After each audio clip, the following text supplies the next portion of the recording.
where you're going. And so today, we're going to do that. This episode may go a little bit longer, but I mean, I guarantee you, this is the episode that you definitely are going to want to share with folks, and you'll be talking about over and over again. But I'd be remiss, or we would be remiss here at the Come Up if we didn't share it with you, because our goal is, say, for example, you're trading, but what are you trading for? Like, for example, the value of your time. Where is all this going? And what if I was to say, that there was a possibility that you could walk away in 4 years? Ask yourself, if you could walk away from the job that you don't want to be at, or the job that you've been working at for years, but you're ready to step away, would you do it?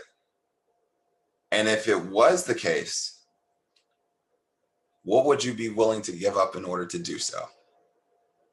Now, this is just an example of, you'll probably hear many different examples and strategies, but this is just a strategy in which that I've actually used and worked with people on to help. And now I'm giving it to each and every single one of you. So bear with me. No tears today, though. So this is a For the Culture plan exclusively for each and every single one of you. So first, you guys have heard me talk about, in the value episode, the 70-30 rule. Now, the 70-30 rule is just very simple. You make, out of the 100% of income that you bring in, 30% of that goes towards expenses, 70% goes towards savings and investment. Now, of course, a lot of folks say if you can get to 50-50, then that's a dope start, and then keep decreasing those expenses as you go along. The best way to do it is, and a lot of you, when you first see that 30% of expenses, you're giving me the side eye, like, wait a minute, hold up, Mark, what's going on? But then I want you to really stop and think for a second. I want you to just look away from the screen, whether we're on your TV or we're on, say, for example, your laptop or iPad or phone.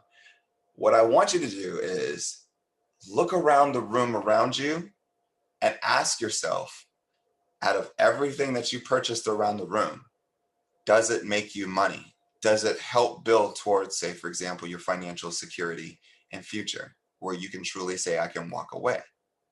Now, if you do, then congratulations. If you're in a studio, then you got me.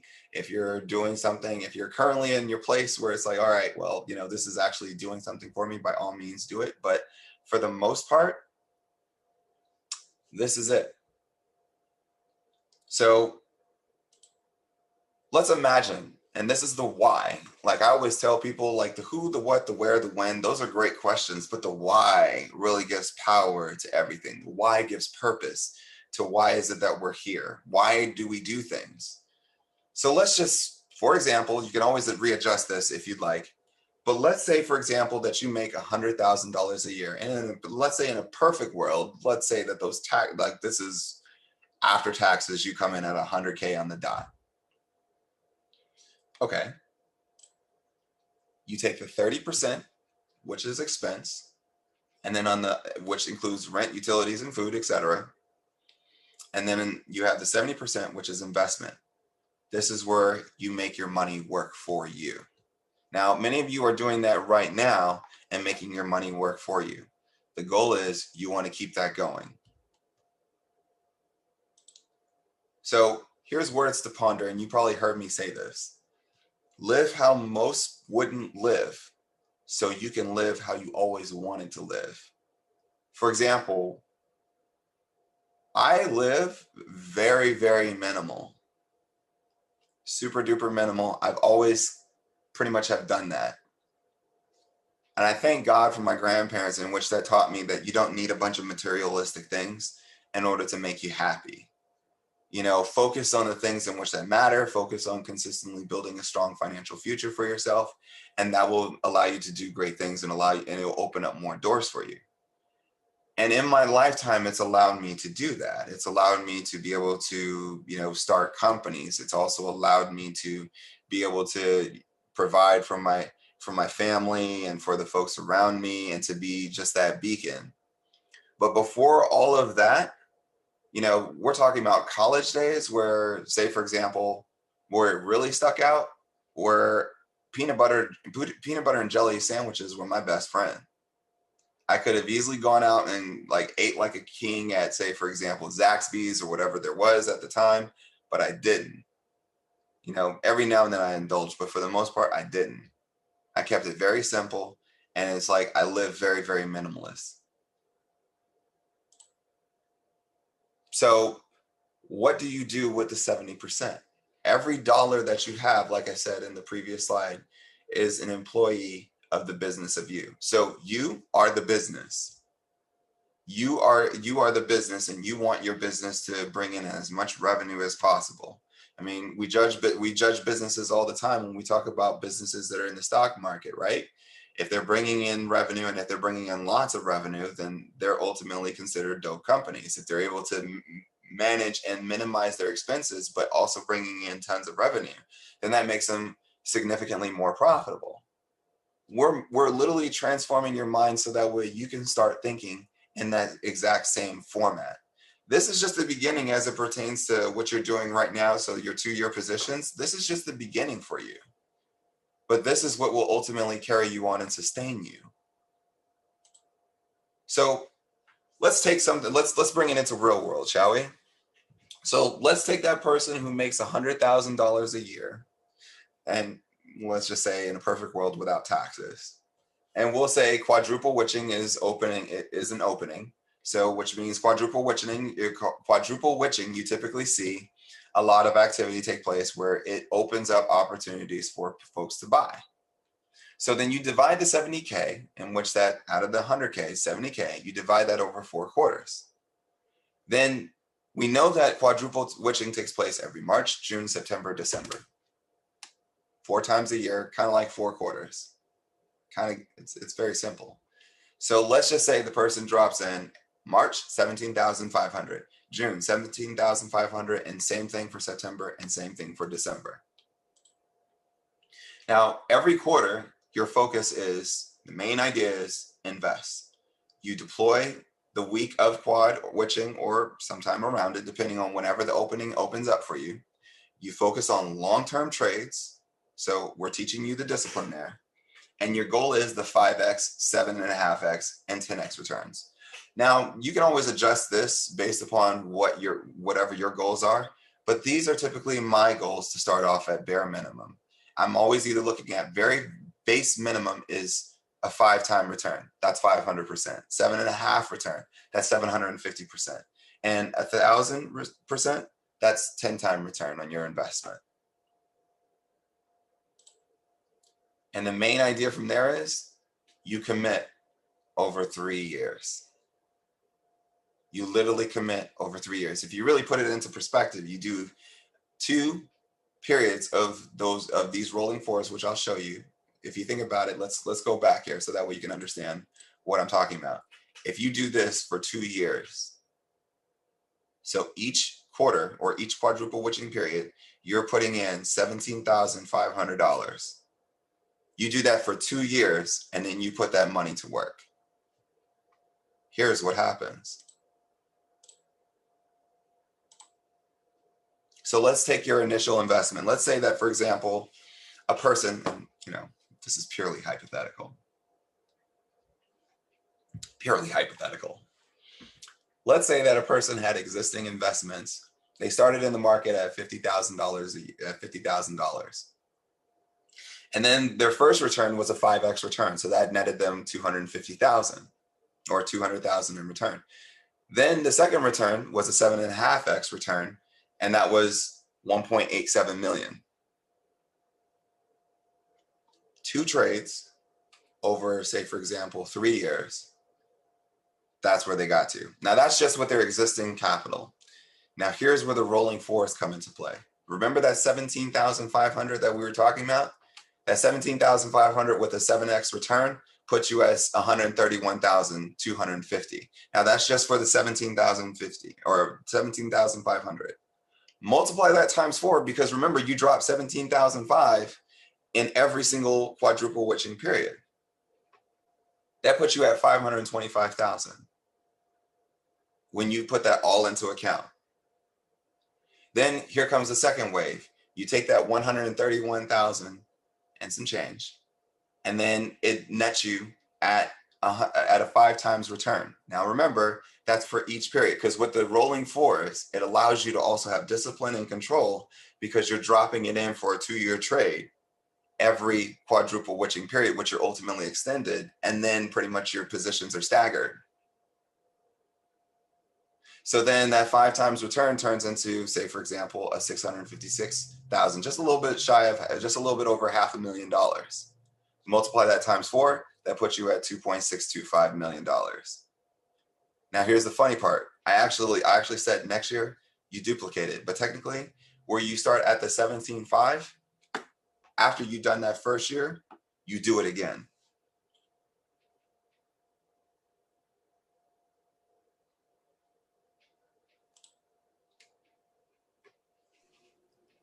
Yo.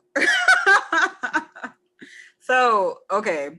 There are a lot of fire symbols in the chat.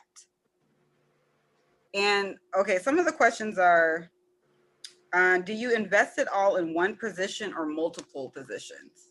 If you want to have a focused position, you can definitely do that. I would say, like, for example, here's another cheat sheet. You ready? Are y'all ready? You can also play it within the ETFs market. Just imagine, what are the ETFs? XLK, XLY.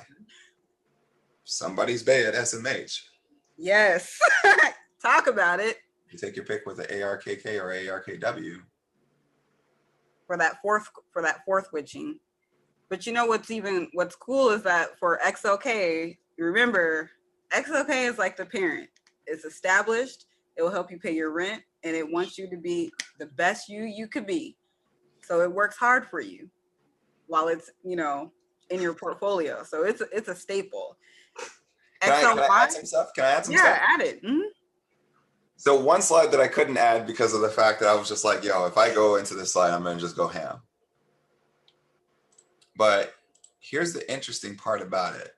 And I'm going to go back to the presentation just so that way everybody can kind of get an idea when I post those numbers up. So we're going to skip all the way to the end here, right? At the rolling forest capital.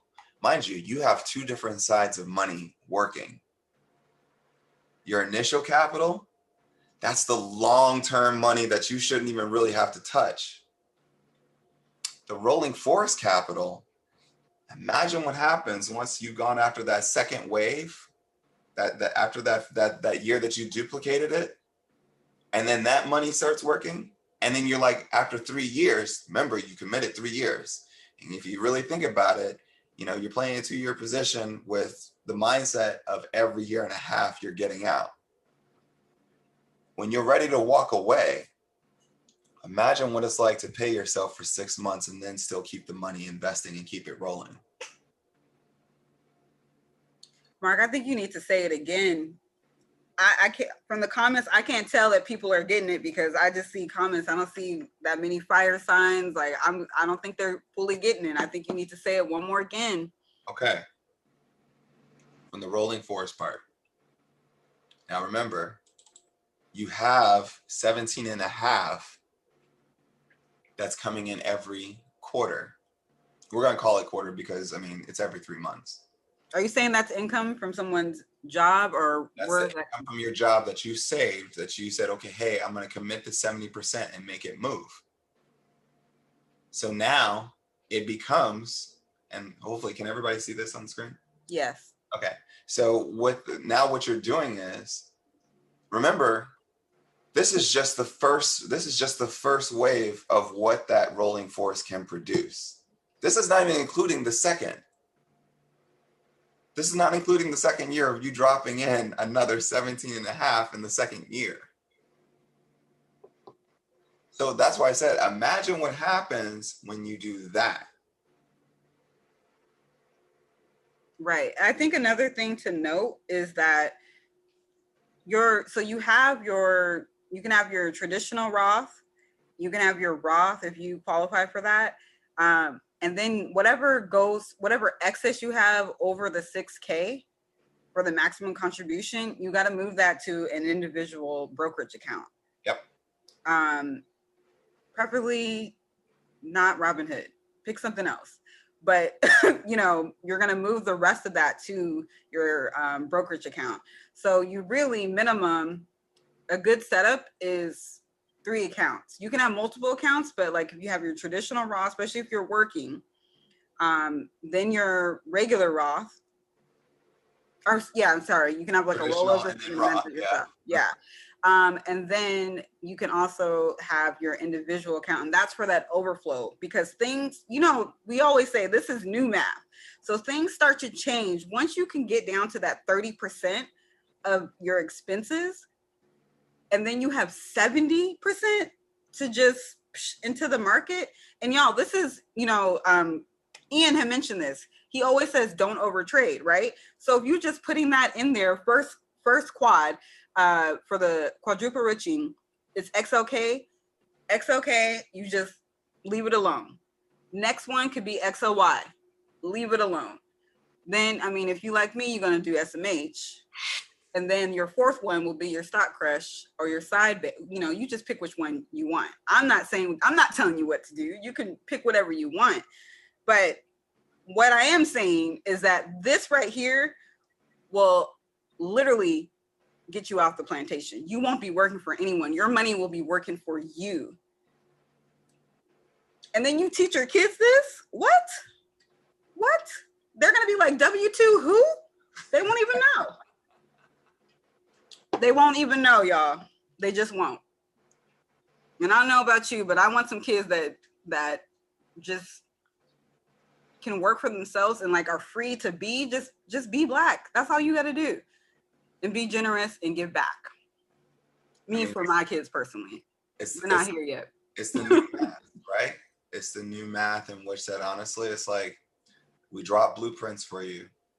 Now we're building the foundation. Like I said, this gets us to a certain point. Each and every single one of you, like, of course, associate the math based upon how your finances are. The only thing that we just gave you was just a blueprint of how is it that you can apply it to yourself. So a lot of you, like, for example, this presentation and knowledge that we just bestowed upon you, it just gave you so many gems within gems and keys there. Like, think about it. I'll just keep it simple for this presentation. Now, I just showed you how is it that you can actually prepare yourself to literally walk away. The second thing that we've also did was we showed you how to set goals for your positions. So just imagine your minimum goal that you just set was 500% return on investment for a 2-year trade. Just let that sink in for a second. 500% is the minimum. 500% to 7.5%, that's going to be pretty much around within that range. That's going to be pretty much your average. Spoiler alert. And then after that, it's like some of you are going to understand what it's like to reach 1,000% return. And that's just going to be, well, you're going to be drinking a lot of water. Okay. First of all, we need to run that back.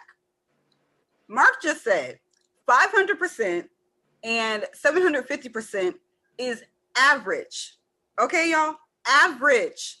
So let that sink in. Let that marinate.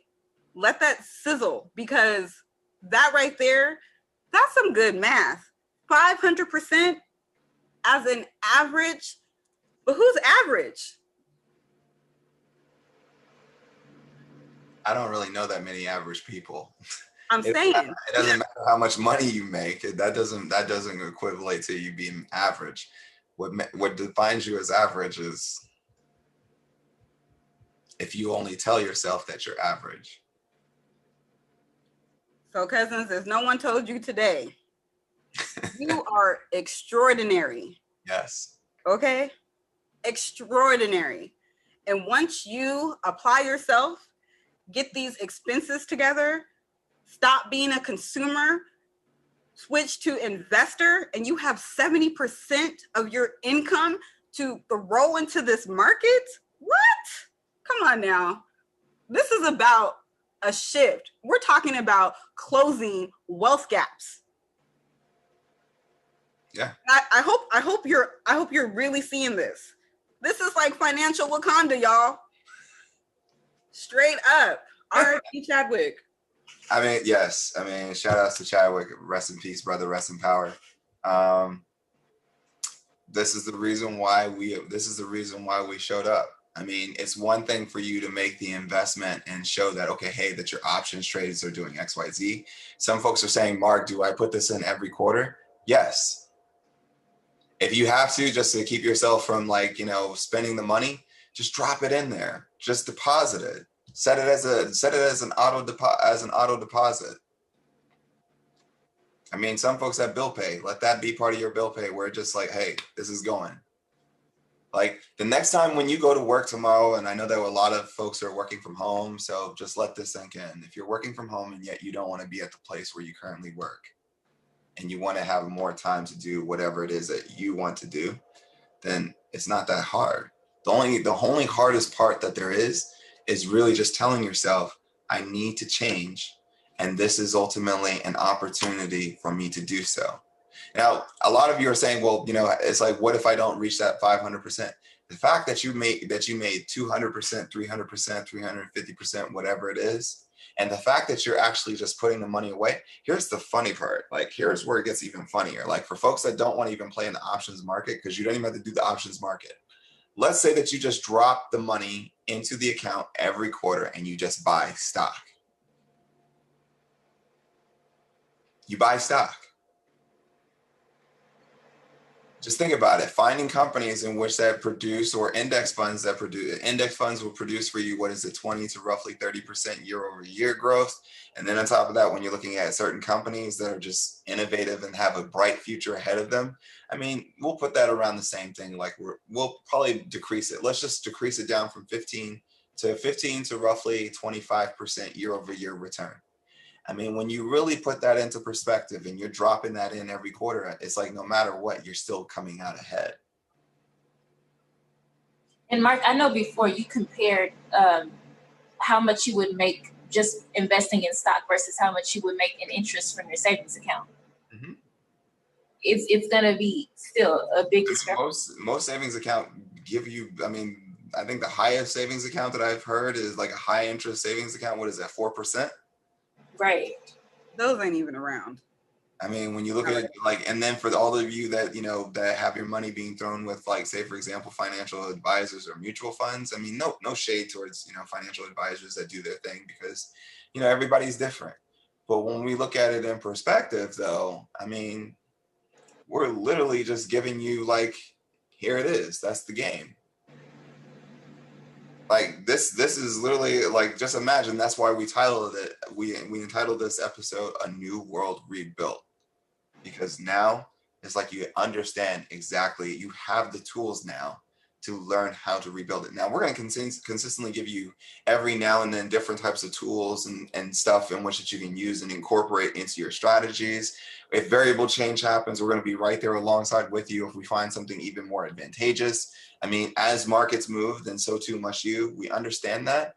But at the same token, here it is. It's like you're literally building what your next world will look like. Like, just imagine that for a second. Like, and a lot of folks, like, it's hard. Like, I'm asking you right now, what would you take? Like, how many of you want to be free? That's the first question. Ask yourself, why do I want to be free? Now, here's the other part. What would you give up in order to be free? Where nobody tells you what your value is except for you. You can wake up, you can do whatever it is that you want. And honestly, you control the ship. You write your fate. I mean, when we really think about it, here's something in perspective. Say, for example, that person that makes $100,000 a year. By you already making, say, for example, $350,000, say, for example, from that, say, for example, you invested $100,000 into the market and you make $100K a year. Then you make, say, for example, 350,000 from that 100K that you had saved up, it turns into 3.5, or we'll even go a little bit further. We'll say 500K over a 2-year span. Just imagine that you take the 100K and you divide that by the 5, you just bought yourself 5 years. Just like the options buy you time, the money in which that you're earning right now ultimately buys you the freedom to do whatever it is that you want. That's ultimately how you unlock the code. Mark, you know what's wild though? You want to talk about what's really wild? Go for it. All right. So we are over 13,000 subscribers, right? Yes. And we keep saying the game changes at 50K. This is just like a little sprinkle, y'all. A sprinkle, okay? I'm just saying. That's all I'm saying. And I guess I'm sipping too. Actually, that was the goal. I felt that. I felt that. So we got people asking about taxes. Y'all, I cannot stress enough. You need to invest in a really good CPA, someone who knows their tax strategy. They know your vision. They can hold your vision for you. They believe in what you're up to in the world. And that will change your life. Yeah, 100%. And it's like a lot of folks, they get spooked by the taxes. I mean, like I said, there's only 2 things in which I fear, which is the Fed and the Feds and the IRS. And that's facts. And the reason